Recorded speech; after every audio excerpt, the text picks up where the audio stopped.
Welcome to study 365। आज का जो हमारा टॉपिक है कंकाल तंत्र के बारे में है। कंकाल तंत्र में हमने कार्टिलेज को पहले पढ़ चुका है। कंकाल तंत्र दो भागों से मिलकर के बना होता है, एक है कार्टिलेज या जिसे हिंदी में कहा जाता है उपास्थि, और दूसरा जो है अस्थि या इंग्लिश में जिसे कहा जाता है बोन। ठीक, हम ये कह सकते हैं कि उपास्थि और अस्थि इनके जो सिस्टम है पूरे शरीर के मिलकर के कंकाल तंत्र का निर्माण करते हैं। आज हमको इसी के बारे में डिटेल में पढ़ना है कि कंकाल तंत्र में हड्डियां जो है, हड्डियों का डिवीजन या हड्डियां कौन कौन से भाग में होते हैं और किस किस पार्ट में कितनी हड्डियां पाई जाती हैं। 206 हड्डियां जो पाई जाती हैं उनके बारे में हम जानेंगे, कहां पर कितनी हड्डियां पाई जाती है, सर पे कितने हैं, पैर पे कितने हैं, हाथ में कितने हैं, इन सब के बारे में अगली वीडियो में जानेंगे। बस पहले हम जानेंगे इनके डिवीजन के बारे में, ठीक है, कि कितने आधार पर कैसे कैसे बांटा जाता है। तो बात करें हड्डियों के बारे में कि हड्डियां जो शरीर का मुख्य ढांचा बनाने का काम करता है, बिना हड्डियों के चलना संभव नहीं है, इंसान टिक ही नहीं पाएगा।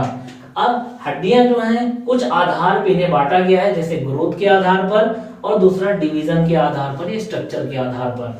तो ग्रोथ के आधार पर दो भागों में बांटा गया है, इन्वेस्टिंग बोन और कार्टिलेज बोन। इन्वेस्टिंग बोन जो जिसे कहते हैं, जब इसका एक एग्जांपल अपन ले सकते हैं, जो खोपड़ी वगैरह, खोपड़ी की हड्डियां होती है या स्किन की फ्लैट हड्डियां जो पाई जाती हैं, इन्वेस्टिंग बोन का एग्जांपल हो गया। इन्वेस्टिंग बोन कनेक्टिंग टिश्यू का बना होता है, इसे एक शब्द दीजिएगा, कनेक्टिव टिश्यू। कनेक्टिव टिश्यू का बना होता है इन्वेस्टिंग बोन। चेहरे की जो नीचे की फ्लैट हड्डियां पाई जाती हैं, ये इन्वेस्टिंग बोन कहलाती है, सॉफ्ट होती है, अपेक्षाकृत। ठीक है, एग्जांपल हो गया क्या, चेहरे के नीचे की हड्डियां।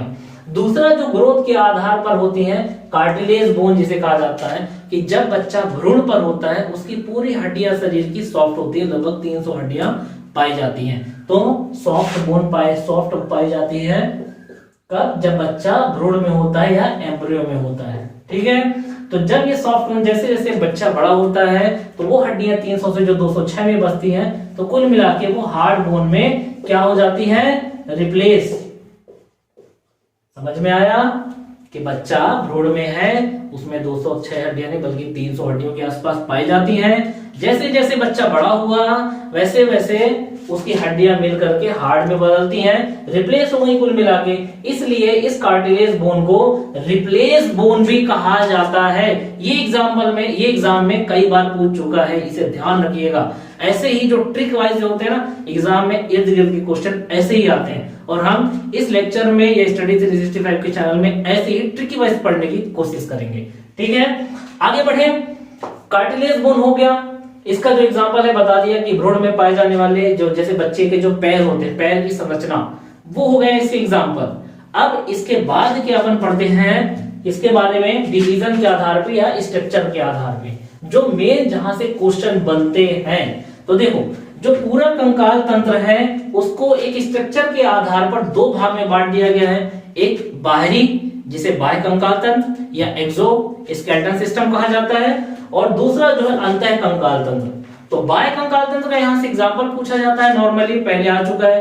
तो बाह्य कंकाल तंत्र का जो एग्जांपल है वो क्या है, हमारे बाल और नाखून इसके मेन एग्जांपल हो गए। समझ में आया, आगे बढ़े। उसके बाद में अंतः कंकाल तंत्र या इंडो, जो अंदर की तरफ पाया जाता है, इंडोस्केलेटन सिस्टम। तो इंडोस्केलेटन सिस्टम में अंदर के जो भी भाग होते हैं, जैसे एक्सियल और अपेंडिकुलर, इन भाग जो मिल करके अंतः कंकाल तंत्र का निर्माण करते हैं। ये क्लियर हुआ। अब बारी बारी से हम इसके बारे में जानेंगे, 206 हड्डियों के बारे में, कि एक्सियल में कौन कौन से आएंगे, कहां कहां पे होती हैं, और अपेंडिकुलर में। यहां तक क्लियर हुआ कि अस्थि ग्रोथ के आधार पे दो भाग में बटे, डिवीजन के आधार पे दो भाग में बटे, बाह्य और अंतः कंकाल तंत्र। बाह्य का एग्जांपल बाल और नाखून हो गया, और अंतः कंकाल तंत्र का जो एग्जांपल है, जो एक्सियल और अपेंडिकुलर। अच्छा, यहाँ पे एक और अच्छी बात यहाँ पे नोट कर लीजिएगा, इसका जो एग्जांपल है हम कछुए को भी ले सकते हैं, कि कछुआ जो है एक ऐसा प्राणी है जो दोनों तरीके में, जिसमें कंकाल तंत्र पाए जाते हैं, एक्सियल भी और अपेंडिकुलर भी एक साथ, ये उभयचर में आता है। ठीक है, दोनों मिक्स पाए जाते हैं। अब आगे पढ़ते हैं एक्सियल के बारे में।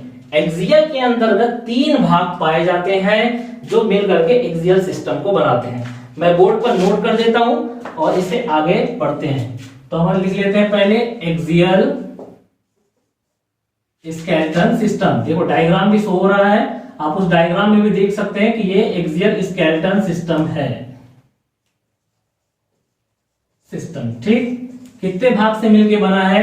3 भागों से मिलके बना होता है, जिसमें पहला जो भाग आता है वो होती है खोपड़ी, दूसरा जो भाग आता है वो होता है छाती या जिसे बोला जाता है रिब्स, और जो तीसरा भाग आता है वो होता है वर्टिब्रल कॉलम। ये पहले भी इसे आप लोग जानते हैं, पढ़ चुके हैं वर्टिब्रल कॉलम के बारे में, इसके बारे में ठीक। ये तीनों भी भाग डायग्राम में देख सकते हो। कौन कौन से? खोपड़ी, रिब्स और वर्टिब्रल कॉलम, ये तीनों मिलकर के स्केलेटन सिस्टम का निर्माण करते हैं। अब देखो इसमें हड्डियां कितनी कितनी पाई जाती हैं, थोड़ा सा यहाँ पे जान ले कि कितनी हड्डियां पाई जाती हैं। खोपड़ी के बारे में जान ले। ऊपर का जो भाग होता है एक्सियल सिस्टम में, ये हमारा हो गया खोपड़ी। खोपड़ी में पाई जाती है 29 हड्डियां। 29 हड्डियों में देखिए कहां से पहला जो पाया जाएगा, जो खोपड़ी के बारे में अगर अपन बात करें यहीं पे नोट कर लेते हैं। जो ऊपर की तरफ पाए जाते हैं खोपड़ी में एक जो कैविटी होती है जिसे क्रेनियम कैविटी कहा जाता है, ब्रेन के आसपास। तो ब्रेन की कैविटी को क्या बोलते हैं? क्रेनियम। ध्यान रखिएगा, क्रेनियम कैविटी। अब ब्रेन को सुरक्षित करने के लिए, जैसे ब्रेन हुआ बीच में, अब इसको सुरक्षित करने के लिए इसके चारों तरफ एक जो है पाया जाएगा बोन का आवरण। तो इनमें जो हड्डियों की संख्या होती है ये लगभग होती है 8। कितनी हो गई? 8 बोन पाई जाती हैं। इसी तरीके से जो कान होते हैं या कान वाला जो उसके बाद आते हैं अपन नीचे चेहरे पे, जो चेहरे का जो फेस है, इस फेस में लगभग 14 हड्डियां पाई जाती हैं। तो यहाँ पे लिख दो अपन चेहरा या फेस कर सकते हैं कि चेहरे में कितनी पाई जाती हैं? 14 हड्डियां, जो हमारे चेहरे का निर्माण करती हैं। उसके ऊपर ही हमारी स्किन हो गई। ठीक है, इतना समझ में आया? आगे बढ़े, चलो लोगों। अब इसके बाद में पाई जाती है क्या? मिडगट, कान में, यहाँ पर कान पे अपन बोल सकते हैं कि ये जो कान है, जो कान का सिस्टम है आंतरिक, उसमें पाई जाती हैं। तो कान के सिस्टम में कर्ण अपन हिंदी शब्द दे देते हैं कान में। कान का भी 3 भाग में की संरचना होती है कान की। तो जो मिड जो होते हैं, मध्य कर्ण जिसे बोला जाता है, मध्य कर्ण में होती हैं 6।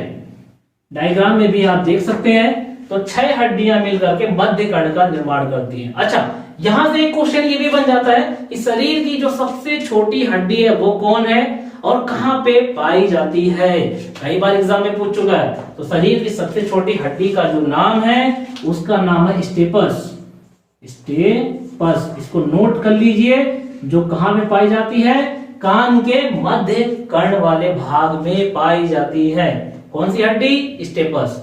ठीक है, तो कुल मिला के ये हो गई कितनी? 14 और 6 हड्डी ये हो गई मध्य कर्ण में, 20 हो गई, और क्रेनियम कैविटी खोपड़ी में जो पाई जाती है वो हो गई 28। एक हड्डी अभी बची है, वो हड्डी को कहा जाता है हाइड। हिंदी में बोला जाता है हाइड।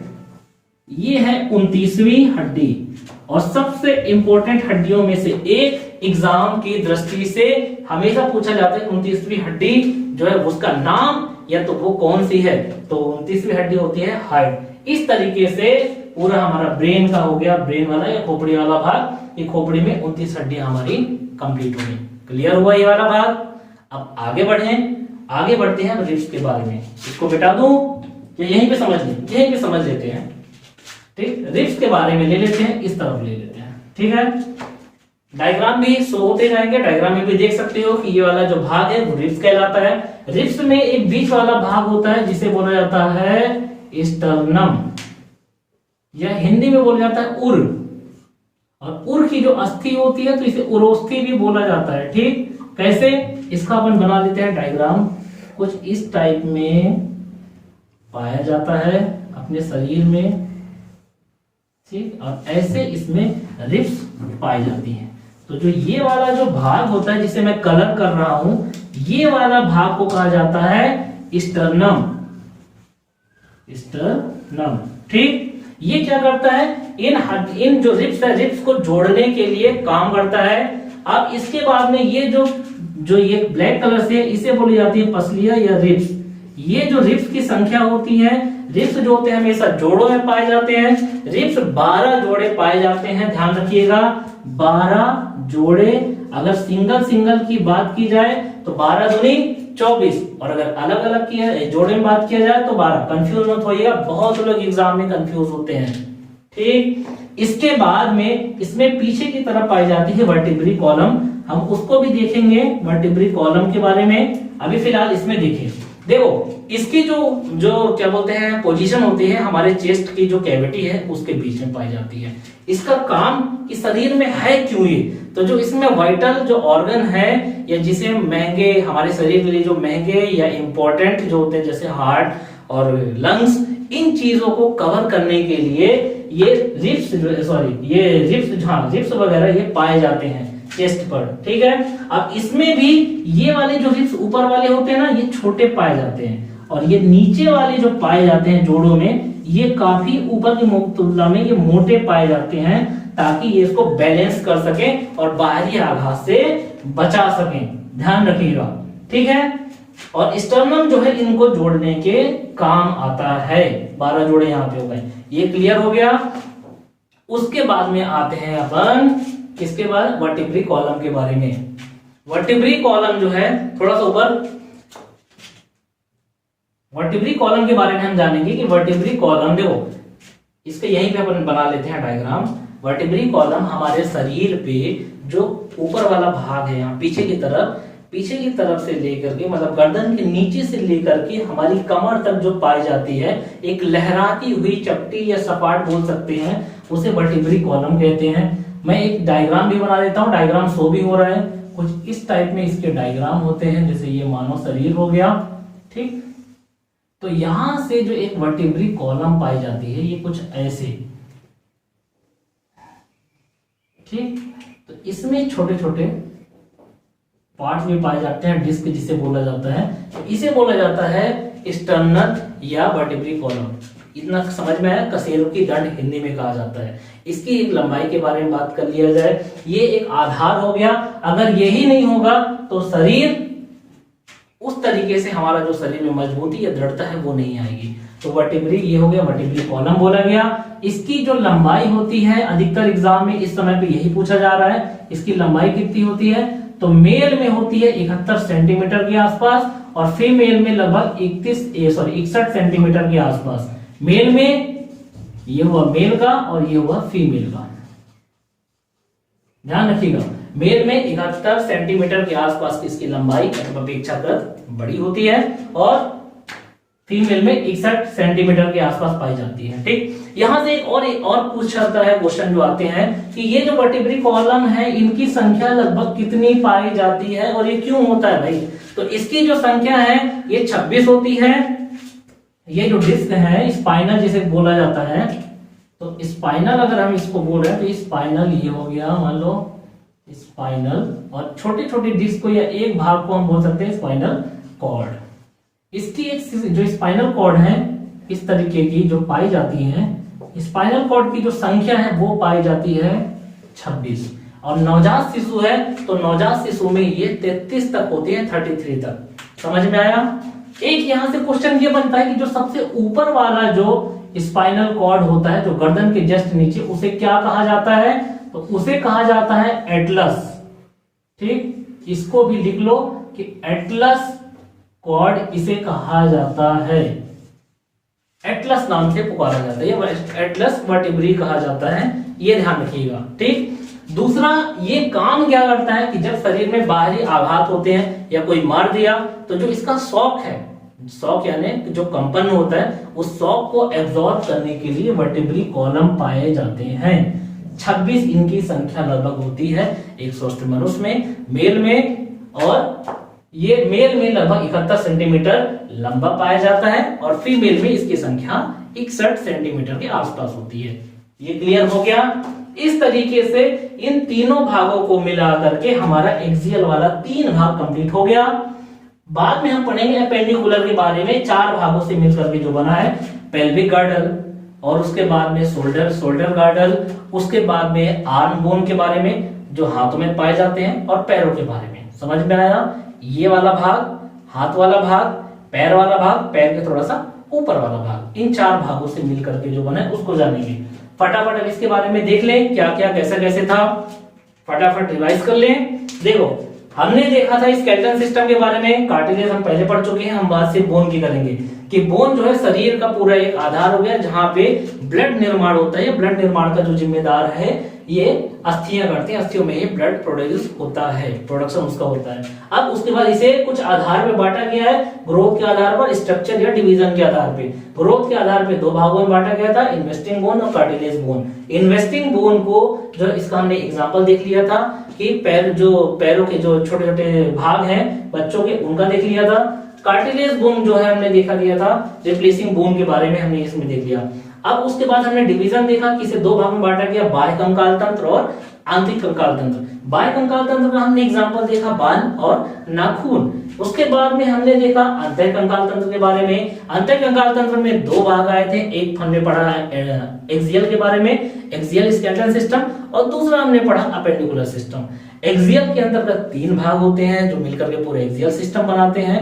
अपेंडिकुलर में 4 भाग होते हैं जो अपेंडिकुलर सिस्टम बनाते हैं। एक्सियल में हमने 3 भागों को लिखा कि पहला कौन सा है, ब्रेन, उसके बाद में रिब्स, और रिब्स के बाद में आ गया हमारा वर्टिब्री कॉलम। ये तीनों मिलकर एक्सियल सिस्टम बनाते हैं। हमने फिर देखा खोपड़ी के बारे में कि भाई 29 हड्डियां होती हैं, लेकिन कहां कहां होती है, देखा कि क्रेनियम कैविटी है उसमें 8 हड्डियां पाई जाती हैं। चेहरे की जो हड्डियां निर्माण करती हैं वो लगभग 14 होती है, और कानों में जो हड्डियां पाई जाती हैं वो होती हैं 6, जिसमें स्टेपस जो है सबसे छोटी हड्डी पाई जाती है।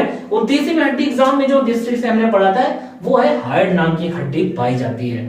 ठीक, उसके बाद में हमने देखा रिब्स के बारे में, रिब्स या छाती के बारे में। इसकी जो स्ट्रक्चर होते हैं हमारे शरीर में, गर्दन से नीचे पाई जाती है, और इसमें 12 जोड़े रिब्स पाए जाते हैं। बीच वाली हड्डी है जिसको स्टर्नम बोला जाता है, हिंदी में इसे उर कहा जाता है, जो दोनों तरफ की पसलियां उनको जोड़ने का काम करती है। इनमें जोड़ों के रूप में इसे 12 जोड़े रिब्स पाए जाते हैं। सिंगल की अगर बात करेंगे तो 24 पाए जाएंगे। उसके बाद हमने ये देखा कि स्पाइनल कॉर्ड के बारे में, हमने वर्टिब्री कॉलम के बारे में देखा। वर्टिब्री कॉलम में क्या था कि जो ऊपर से लेकर के हमारी गर्दन से लेकर के हमारी पीछे वाली जो कमर तक के जो भाग है, एक लहरातेदार मोटी एक संरचना पाई जाती है जिसे स्पाइनल कॉर्ड कहा जाता है या वर्टिब्री कॉलम कहा जाता है। इसमें छोटे छोटे शॉक एब्जॉर्ब करने के लिए कॉर्ड पाए जाते हैं जिसे स्पाइनल कॉर्ड कहा जाता है। इसकी जो संख्या होती है नवजात शिशु में लगभग 33 के आसपास होती है, लेकिन वही बड़ों में 26 होती है, मात्र 26 ही होती है। अब ये शॉक एब्जॉर्ब के काम में आता है। इसकी लंबाई एक बार एग्जाम में पूछा गया था, तो मेल में यह 71 सेंटीमीटर तक होती है, और फीमेल में जो होती है लगभग जो इसकी लंबाई होती है वह 61 सेंटीमीटर की होती है। इस तरीके से हमारा एक्सियल स्केलेटन सिस्टम पूरा हुआ। आगे के लेक्चर में हम पढ़ेंगे अपेंडिकुलर सिस्टम जो 4 भागों से मिलके बना हुआ है। तब तक के लिए थैंक यू सो मच, और इसे एक बार रिवाइज कीजिए, वीडियो को देखिएगा भी और लाइक सब्सक्राइब भी कीजिएगा।